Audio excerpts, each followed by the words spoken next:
የፌዴራል ማረሚያ ቤት ኮሚሽን የሙዚቃና ቲያትር ቡድን እንዲሁም የስፖርት ክለብ 40ኛ ዓመት የምስረታ በዓልን ምክንያት በማድረግ ዛሬ በዚህ በአድዋ መታሰቢያ ሙዚየም ተገኝተናል። የፕሮግራሙ ማጠቃለያም ተከታትለን ወደ እናንተ የምናደርስ ነው የሚሆነው። በቅድሚያ ግን መረጃዎችን ተከታትለን ከኛ ጋር እንመለሳለን። አብራችሁን ቆዩ። ሰላም ጤና ይስጥልኝ የተከበራችሁ ተመልካቾቻችን፣ የሳምንቱ መረጃዎች ይዤ ቀርብ ያለው ከመረጃዎቹ ጋር ዋና ሳጅን ፍረወይኒ ግሩም ነኝ። አብራችሁን ቆዩ።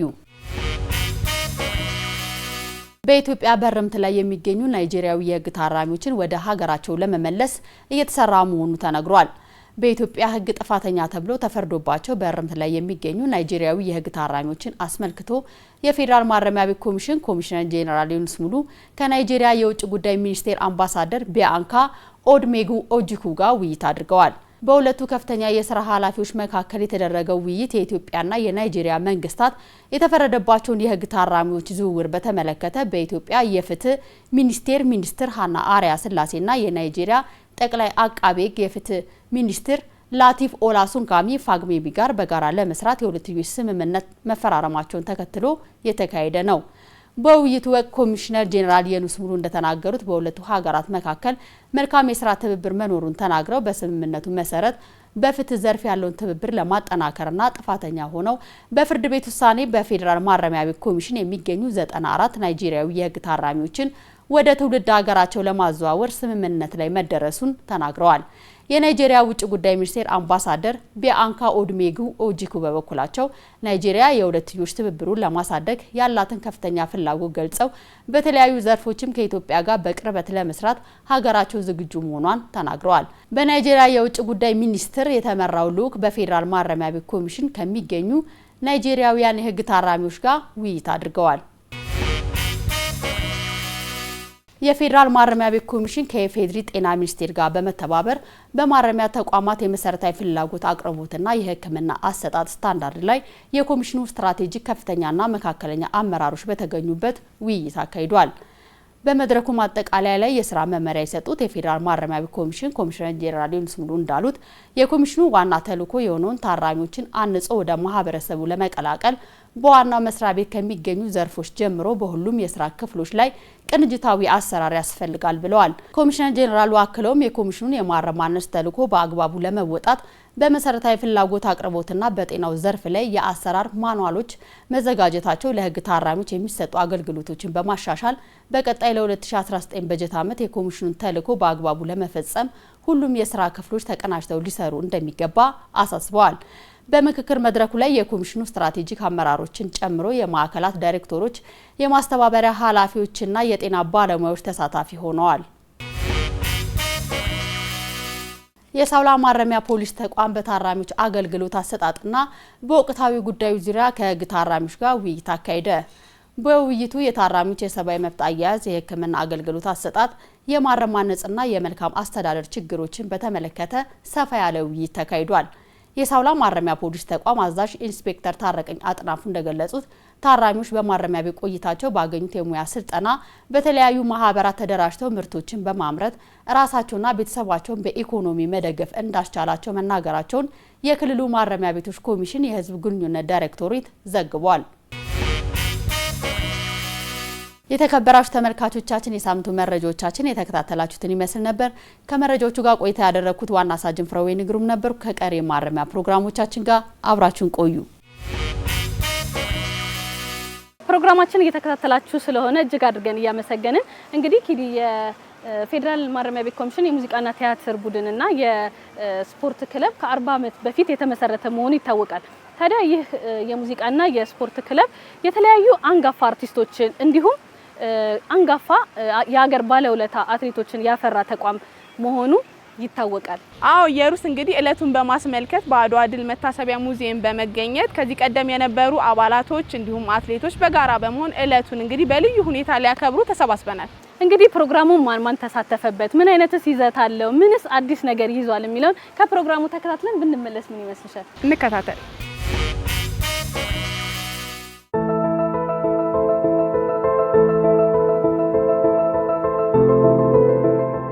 ፌዴራል ማረሚያ ቤት ሁለንተናዊ ድጋፍ አድርጎልኛል። ማረሚያ ቤት ለኔ ለብቻዬ እንደ እናቴ ቤት ያሳደገኝ የለወጠኝ እስከዛሬም ደግሞ በፍቅር አብሬ ያለሁት መስሪያ ቤቴ ወይ ክብሬ ነው። ማረሚያ ብዙ አርቲስቶችን ያፈራ ነው። 16 ዓመት ሆኜ የገባሁት በጣም ከልጅነት እድሜ ጀምሮ ያደኩበት የለፋውበት ቤት ነው። ስለዚህ ተቋሙን በጣም ነው ሞዱ። ከህይወቴ ፍጻሜ ድረስ ማረሚያ በቃ ከደሜ ውስጥ የማይወጣ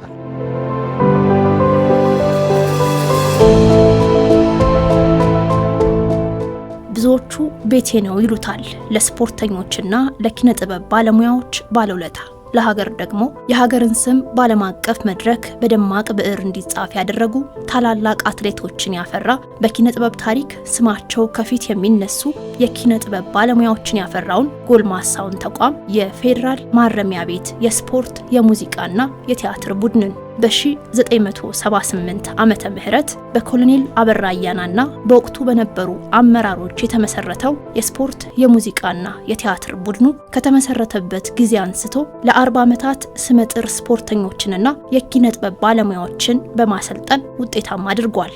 የማረሚያ የስፖርት የሙዚቃና የቲያትር ቡድን አባላትም ይህንን አንጋፋ ተቋም የተቀላቀሉበትን አጋጣሚ ከትዝታቸው ጨልፈው በፍቅር ያወጉናል።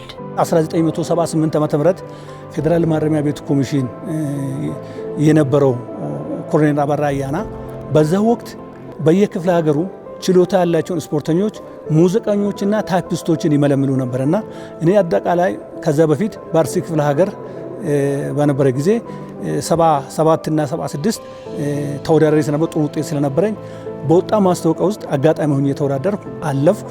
ከዛ ማሰልጠኛ ገባሁ። ሁላችንም ስፖርትም ኪነትም ታይፒስትም አንድ ላይ 78 ሰልጥነን ከወጣን በኋላ በቀጥታ ሁላችንም ወደ ስፖርቱ ወደ ስፖርት ስራ ዘርፋችን ሙዚቀኛ ወደ ሙዚቀኛ፣ ስፖርት ወደ ስፖርት፣ አትሌቶች ወደ አትሌቶች ነው የመጣንና እኔ በዛ አጋጣሚ ነው የተቀላቀልኩት። የማረሚያ ቤትን ስፖርት የተቀላቀልኩት በ1980 ዓ.ም መጋቢት ወር ነበር የተቀላቀልኩት። አርሲ ወክዬ መጥቼ በጃል ሜዳ 5 ኪሎ ሜትር ሶስተኛ ወጥቼ ከዛም ደግሞ እንደገና አሰላ አየር ማረፊያ ላይ በነበረው አሁንም የክሮስ ካንትሪ አሁንም 5 ኪሎ ሜትር እዛ ላይ ሶስተኛ ወጥቼ የማረሚያ ቤቶች ክለብ ስፖርት ክፍሎች ለውድድር መጥተው ስለነበረ ስለዚህ ካሉት አትሌቶች ከነሱ ጋራ ወደ ማረሚያ ቤቶች ስፖርት ክለብ ተቀላቀልኩ ማለት ነው። ያኔ የተቀላቀልኩት እንግዲህ የማረሚያ ቤት ያኔ ወይኔ ቤት ነበር ስሙ። ማስታወቂያ ያወጣል። ማስታወቂያ ሲያወጣ በዛ መስፈርት ተወዳድሬ የገባሁት ያኔ እድሜ 16 ዓመት ነበር። እንደውም ይሄ ልጅ እድሜው አይሞላ ምናምን ሲባል በወቅቱ የነበሩት አለቃ ተይው እኛ እናሳድገዋለን ብለው ለሄዱት በቀለ በዛ ነው ተወዳድሬ ገብቼ ይሄን ያህል ዓመት ላገለግል ይቻልኩት። በድምፃዊ ከዛ በተወዛዋዥ ከዛ በመሳሪያ ተጫዋች ከዛ የሙዚቃ ክፍሉ አስተባባሪና ጸሐፊ በመሆን 40 ዓመቱን ሰርቻለሁ። ሁሉም ሙያ ላይ ሰርቻለሁ። ማረሚያ እንግዲህ የመጀመሪያ የልጅነቴን ሀሁ ያስጀመረኝ በ1979 የካቲት 1 በ15 ዓመት አካባቢ እኔ ወታደር ለመሆን ከዛም አልፎ ደግሞ እቺን ውስጥ ያለችዋን የሙዚቃ ክህሎት ለማውጣት የግድ ቀዳዳ መፈለግ ነበረብኝና በየክፍለ ሀገሩ እየመጡ በሚቀጥሩበት ሰዓት አጋጣሚ ማረሚያ ፖሊስ ማስታወቂያ ያወጣልና እዛ ውስጥ መስፈርቱን አልፌ የወታደራዊ ትምህርቶችን በአሌልቱ ማሰልጠኛ ትምህርት ቤት ለ9 ወራት ከሰለጠንኩኝ በኋላ ነው ወደ ሙዚቃ ክፍሉ የምርቃት ቀን ተመርጬ ወደ ሙዚቃ ባንድ ውስጥ የተቀላቀልኩት። ማረሚያ ቤት የስፖርት ክለብ ተቋም የተቀላቀልኩት በ1985 ዓ.ም ህዳር 1 ቀን ነው። በእግር ኳስ ተጫዋችነት ከ85 እስከ 88 ድረስ ከተጫወትን በኋላ የእግር ኳስ ቡድኑ በአንዳንድ ነገሮች ምክንያት በመፍረሱ ወደ ፊዚዮቴራፒስትነት አገልግሎት በዛን ወቅት በነበሩት በሻምበል አዝመራ የስፖርት ክለቡ ፕሬዝዳንት አማካኝነት በፊዚዮቴራፒስትነት እንዳገለግል በተሰጠኝ እድል መሰረት የተለያዩ ትምህርቶችን በመከታተል ወደ ፊዚዮቴራፒስትነት አገልግሎት እንድገባ ሆኛለሁ።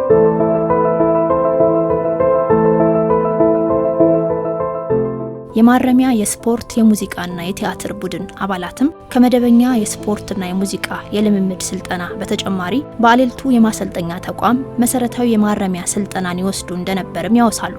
ይህም ስልጠና በስነ ምግባር የታነጹ ሙያቸውን አክባሪ የሆኑ ዘንድ ትልቅ አበርክቶ ነበረው። የገጠር ልጅ ነኝና እኔ ስልጠና በነበርኩበት ጊዜ እዛ ተሰለጥን ወታደራዊ ስልጠና ሰልጥን ለኔ እንደ ጨዋታ ነበር የማየውና አንደኛ ስፖርተኛ ነኝ፣ ሁለተኛ ወጣት ነኝ።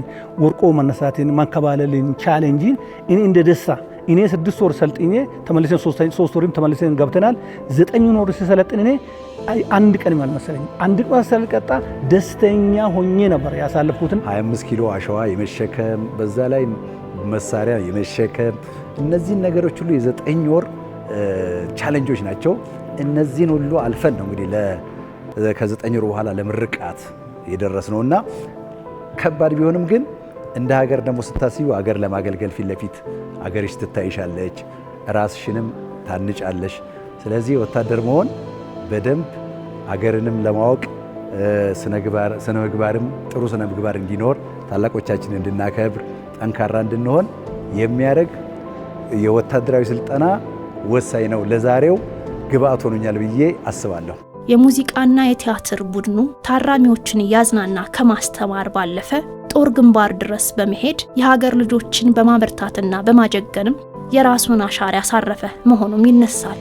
በማወቅ የሚሆን ባለማወቅ የሕግ ጥላ ስር የሚገኙ ታራሚዎች ናቸው። ይህ ባንድ ባይኖር እዛ ውስጥ ቁጭ ብለው የእድሜ ልክ የሰሩትን ወንጀል ሲቆዝሙ ነበር የሚውሉት። ግን እኛ በበዓላት ቀን የተወሰኑ ቀን ስንሄድ ስናዝናናቸው እናንተ ባትኖሩ እንዴት ሆን ነበር፣ ብዙ ሀሳቦችን አስረሳችሁን እያሉ ይህን ነገር ሁሉ ይነግሩናል። ስለዚህ ማረሚያ ቤት ባንዱ መቋቋሙ ለታራሚው በጣም ትልቅ ስኬት ነው ብዬ ነው ማለት። ከ1979 እስከ 1993 ድረስ በማረሚያ ቤቶች ኦርኬስትራ ውስጥ የተለያዩ መድረኮችን ለታራሚዎች እንዲሁም የተለያየ መድረኮችን የቀስቀሳም ይሁን የተለያየ ሁኔታዎችን እየሰራው እዛ ችሎታዬንና እውቀቴን አጎለበትኩኝ። ጠቅላላ ወታደሮች ነው። አንድ ግዳጅ ሲመጣ ወደ ወታደርነትም ወደ ጥበቃም ልትሄጂ ትችያለሽ። ከዛ በኋላ ደግሞ አገራችን በጠራችን ለምሳሌ ጦር ግንባር ሄደናል። በጦር ግንባር ድረስ በዛላምበሳ በሁመራ በኢትዮ ኤርትራ ጦርነት ጊዜ ጦር ግንባር ድረስ ሄደን የሰራን ባንድ ነው።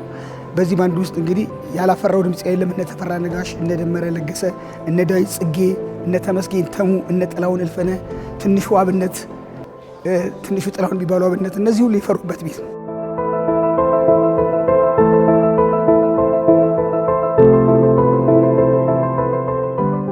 የፌዴራል ማረሚያ ቤት የስፖርት የሙዚቃና የቲያትር ቡድን የተመሰረተበትን 40ኛ ዓመት ባከበረበት ወቅትም ከ104 በላይ ዓለም አቀፍ ውድድሮች ላይ ሀገራቸውን ወክለው ለተሳተፉትና ለ36 ዓመታት የተቋሙ አሰልጣኝ ሆነው ለመሩት ለረዳት ኮሚሽነር ሁሴን ሽቦ የልዩ ኒሻን ማዕረግን መስጠትን ጨምሮ የሀገር ባለውለታ ለሆኑ የቀድሞ አባላትና አሁንም ተቋሙን እያገለገሉ ለሚገኙ አባላት የረዳት ኮሚሽነርነት ማዕረግ የዋንጫና የእውቅና ሰርተፊኬት በመስጠት አመስግኗቸዋል።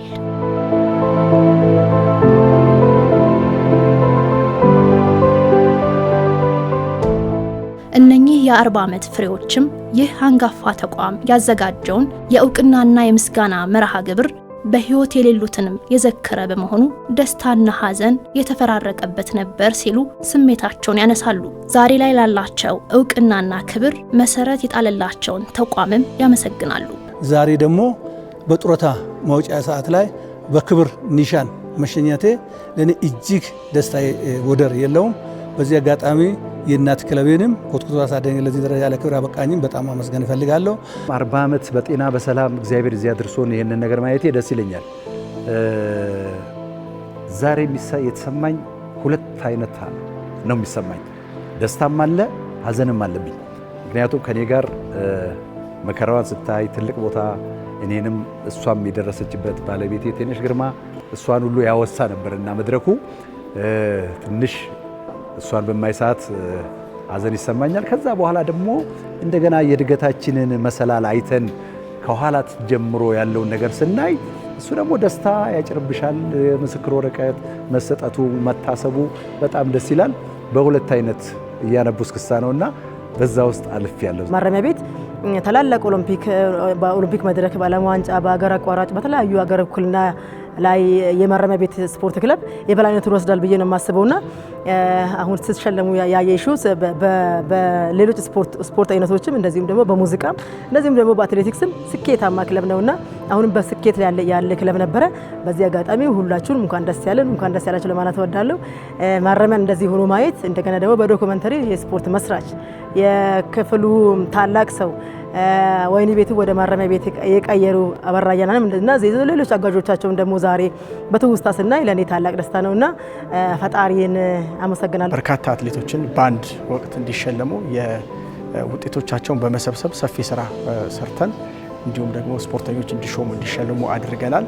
እንደገና ደግሞ ጽህፈት ቤቱም ደግሞ የተደራጀ ዶኩመንት እንዲኖረው አሰራሮች የተሻሉ እንዲሆኑ የተቻለንን ነገር አድርገናል። ይህንን ደግሞ ታሳቢ በማድረግ ስፖርት ክለቡም ይህንን የእውቅና ዋንጫ ሰጥቶናል። ለዚህም ደስ ብሎኛል።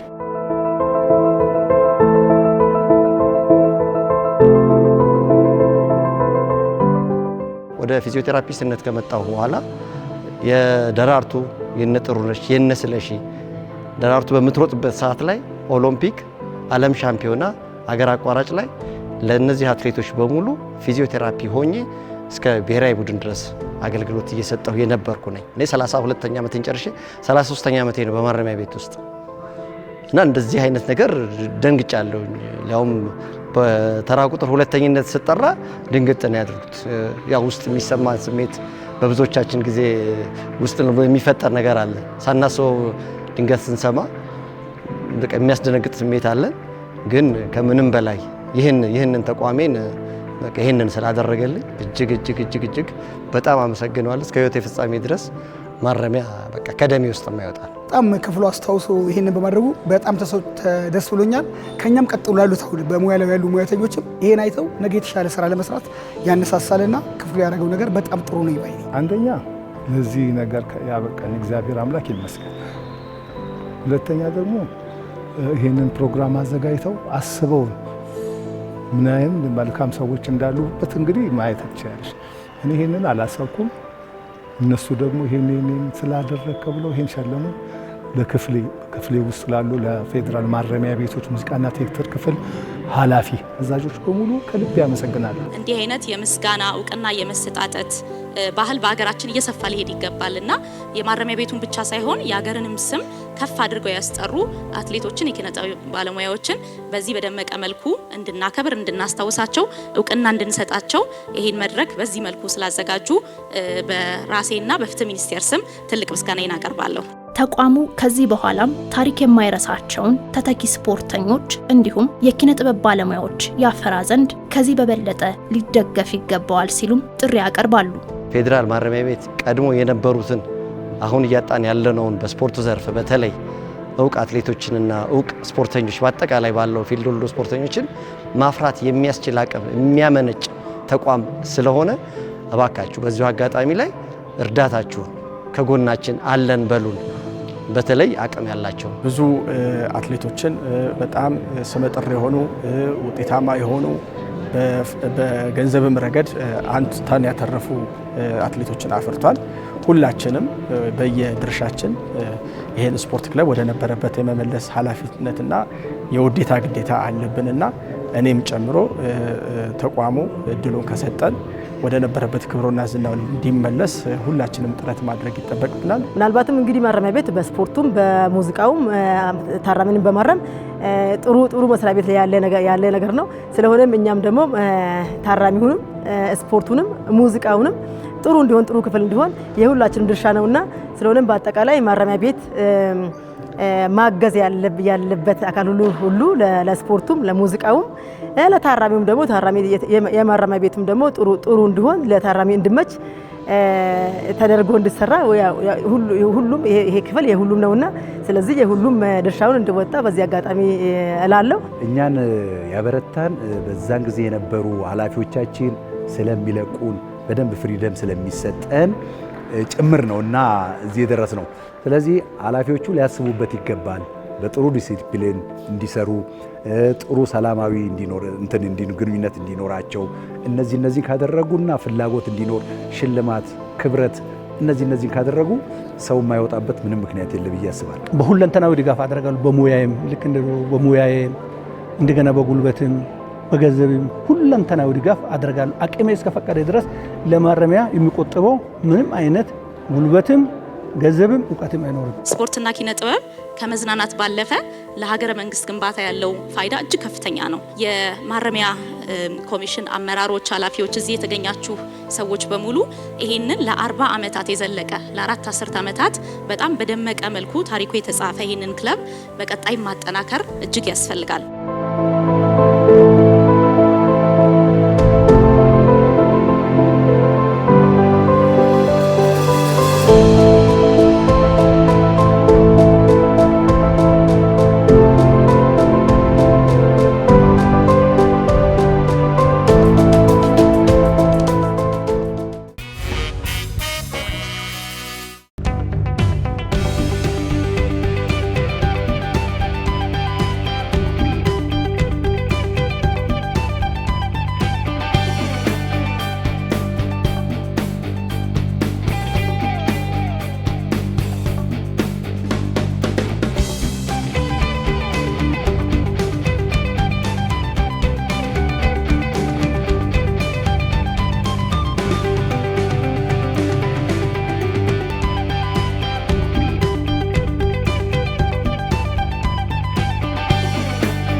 በድጋሚ ተመልሰን ተገናኝተናል። እስከ ፕሮግራማችን ፍጻሜ ድረስ አብራችሁን ተሆኑ ዘንድም እንጋብዛችኋለን። ቀጣይ ፕሮግራማችን እንግዲህ የሚሆነው የፌዴራል ማረሚያ ቤት ኮሚሽን የቴሌቪዥን ፕሮግራማችን እንደሚታወቀው የፌዴራል ማረሚያ ቤት የህግ ታራሚዎች የእርምት ጊዜ ቆይታቸው በምን መልኩ ነው የሚያሳልፉት የሚለውን እንዲሁም ደግሞ የማረሚያ አባላት በምን አይነት መልኩ ነው ስራቸውን የሚያከናውኑት የሚለውን ከአባላትም ከህግ ታራሚዎችም እንዲሁም ከማረሚያ ቤት የስራ ባልደረቦች ጋር እያዋዛ ወደ እናንተ የሚያደርስላችሁ የግለ ታሪክ ፕሮግራማችን ይሆናል ማለት ነው። ለዛሬም የተዘጋጀውን ግለ ታሪክ ተከታትለን እንመለስ።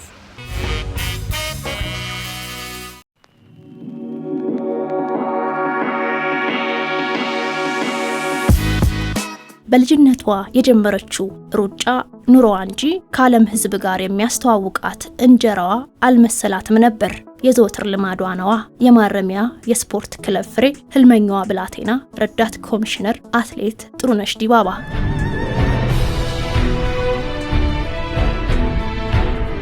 ከትምህርት ቤት ትንሽ ቤታችን ይርቃል። ስንሄድም ስንመለስም በሩጫ ነው። እንደውም ደግሞ እንደገና ወደ ስራም ስንሄድ ውሃም ስንቀዳ በሩጫ ነውና ያው እሱ ራሱ አንድ ትሬኒንግ ነው። እኔ ያው ከክፍለ ሀገር ስመጣ ስለ ክለብ አላቅም። በልጅነቴ ነው የመጣሁት። ገና በ16 ዓመት ነው ይህን ክለብ ሲቀላቀልና እዚህ ከመጣው በኋላ ነገሩኝ። ያው ደራርቱም እዚህ ክለብ ውስጥ እንደምትገኝ እንደውም ደግሞ ዋና አሰልጣኝ ሁሴን ሽቦ ራሱ ነው መጥቶ ያነጋገረኝ። እሺ ብዬ ተቀበልኩ እኔም በደስታ።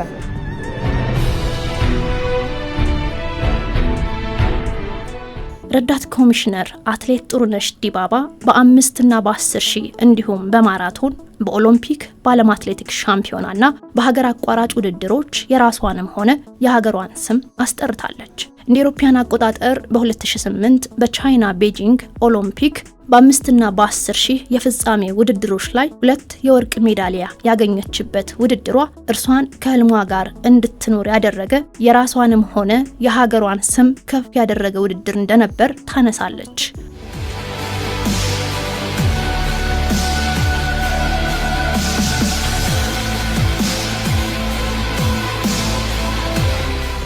ሯጭ ሆን ነበር እላለሁ። ግን እንደዚህ በአንድ ኦሎምፒክ 2 ወርቅና በአንድ ዓለም ዋንጫ 2 ወርቅ ደብል ወርቅ አገኛለሁ የሚል ህልም አልነበረኝም። ህልሜ ያው ወርቅ ማግኘት ነው፣ ኦሎምፒክ ማሸነፍ ነው እንጂ ይሄ ደብል ወርቅ አገኛለሁ ብዬ አላሰብኩም። ከህልሜ በላይ ነው እግዚአብሔር የሰጠኝ። አሁን ነው እንጂ ድሮ አይፈቀድም ሴት ልጅ ወጣ እንድትሮጥም።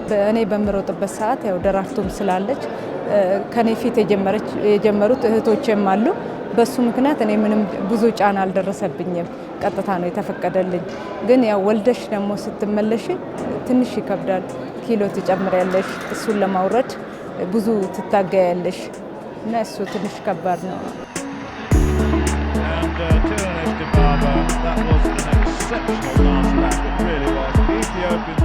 የኢትዮጵያ አትሌቲክስ ብሔራዊ ቡድን አትሌት ጥሩነሽ ዲባባን ጨምሮ እንደ አውሮፓውያን አቆጣጠር በ2007 የዓለም አትሌቲክስ ሻምፒዮና ውድድር ላይ ለመሳተፍ በሀገረ ጃፓን ኦሳካ ተገኝተዋል። በወቅቱ ግን ተጠባቂዋ ጥሩነሽ ዲባባ ሆዷ ላይ በደረሰ ህመም ብዙዎቹ ላትወዳደር ትችላለች የሚል ጥርጣሬ ገብቷቸዋል። የውድድሩ ሰዓት ሲደርስ ግን ጥሩነሽ ለመሮጥ እያሟሟቀች ነበር።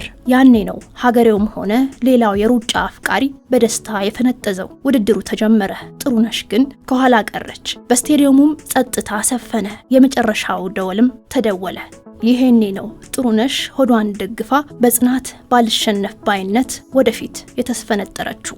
ውድድሩንም በአንደኛነት አጠናቀቀች። ወርቋንም በአንገቷ ላይ አጠለቀች። ጋዜጠኞች ጥያቄ አቀረቡ፣ እርሷን ምላሽ ሰጠች። ሆዴ ላይ በደረሰ ህመም ያው የሀገር ጉዳይ ሆኖብኝ ነው እንጂ ዛሬ የጨረስኩት ውድድሩን አቋርጬ ወጣ ነበረ በግል ብመጣ። እኔ ዛሬ በጣም ደስተኛ ነኝ። ብዙ ውድድር አሸንፌያለሁ፣ ለሀገሬ ባይሆን ኖሮ ይህን ውድድር አቋርጠው ነበር የሚል ይህ ውድድር ታሪክ የማይዘነጋው ጥሩነሽም የማትረሳው ነበር። ሌላኛው ገጠመኛዋ በቤልጂየም በባዶ እግሯ የሮጠችበት ቤልጂየም ነበረ። ሀገር አቋራጭ በጣም ቀዝቃዛ ነበረ፣ በረዶ ነበረ። እኔ ያው ብርድ ብዙ እኛ ሀገርም ይበርዳል፣ ግን እንደዛ ቅዝቃዜ አይቻል አቅምና እስካሁን ያው አስታውሳለሁ። እንደገና በባዶ እግሬ ነው የሮጥኩትና ክሮስ ካንትሪ አገር ወክዬ በ16 ዓመቴ ዛሄር ጧት ነበረ ውድድሩ። በፈረንጅ ሰዓት ነው የነገሩ 9 ሰዓት ስሉ 9 ሰዓት ለካ 3 ሰዓት ነው። እኔ 9 ሰዓት ስሉ ተመልሼ ቤት ተኝቻለሁና ተጫጮ ነው የወሰዱኝ። እሱ መቼም ማረሳ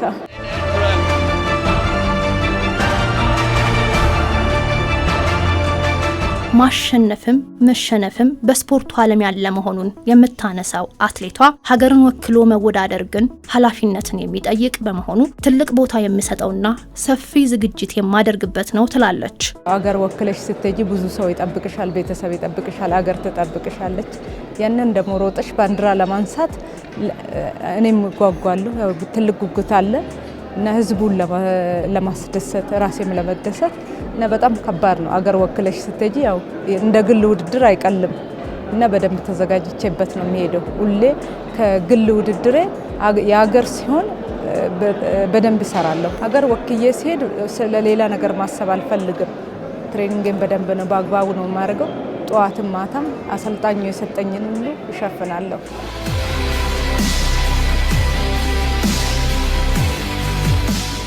የማረሚያ ስፖርት ክለብ ቤቴ ነው የምትለው አትሌቷ ተቋሙ ለወደፊት ትልቅ አትሌት ትሆናለች በሚል ኃላፊነት ሰጥቶ በልጅነቷ የሩጫውን ዓለም እንድትቀላቀል ስላደረጋት አሁን ደግሞ በተቋሙ ከፍተኛ የሚባለውን የረዳት ኮሚሽነርነት ማዕረግን በማግኘቷ አመስጋኝ ነኝ ትላለች። በፊት ያው ብዙ ነገር ነው የሚያግዙ። እንደገና ውድድር ሲኖር ብዙ ነገር በትጥቅም በምንም በሁሉም ነገር ለስፖርተኛ የሚያስፈልገውን ነገር ያደርጋሉ እና በጣም አግዘውኛል። ማረሚያ ያው በልጅነቴ ነው እዚህ ክለብ ውስጥ የገባሁት። ዛሬ የማረግ ሲሰጡኝ በጣም ለኔ ትልቅ ክብር ነው። በጣም ደስ ብሎኛል። ማረሚያ ቤትም በጣም ነው የማመሰግነው። እንደውም ደግሞ ቤተሰቦቼ፣ ባለቤቴ፣ እናትና አባቴ እና የኢትዮጵያ ሕዝብ በጣም አመሰግናለሁ። ለዚህ ሁሉ ማረግና ወርቅ የሰጡኝ እነሱ ናቸውና በጣም ደስ ብሎኛል። አመሰግናቸዋለሁ።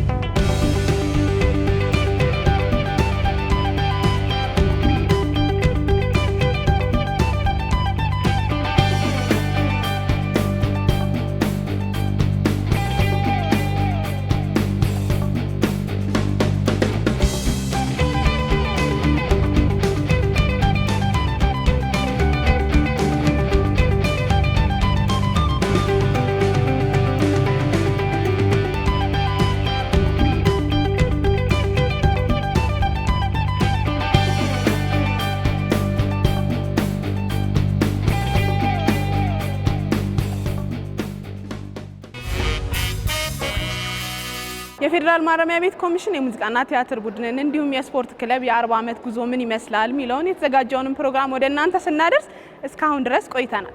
እንግዲህ የፌዴራል ማረሚያ ቤት ኮሚሽን ከፋና ሚዲያ ኮርፖሬት ጋር በጋራ በመሆን ዘውትር እሁድ በዚህ ሰዓት ወደ እናንተ የምናደርሰው የማረሚያ ቴሌቪዥን ፕሮግራማችን የተከታተላችሁትን ይመስል ነበር። ቀጣይ ሳምንት እንዲሁ በሌሎች ዝግጅቶች እንገናኛለን። ፕሮግራሙን በመምራት አብረናችሁ ቆይታ ያደረግነው እኔ ኮንስታብል ቅድስት ጸጋዬና ኮንስታብል ኢየሩሳሌም ሚሊዮን ነበርን። እስከ ሳምንት ቸርን ሰንብት።